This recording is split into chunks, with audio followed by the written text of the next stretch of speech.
ঘোরার সময়।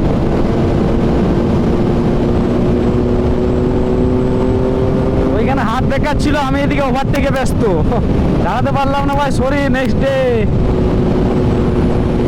ওদিককে দেখিনি, আমার আগে যে গাড়ি ছিল তাদের আড়ালে, ঠিক আছে।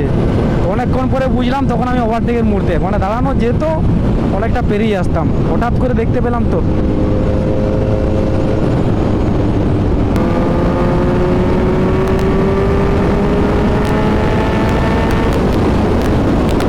क्या बात है भाई, সেই মজা।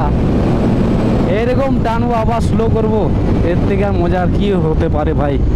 সুপার বাইকে কি মজা, সত্যি লাজবাব। এই মজাটা আমি ভুলতে পারবো না ভাই, সত্যি। মানে পিক আপটা দিতে আমি আবার ডাউন করবো, স্লো করবো, ভাই দারুণ।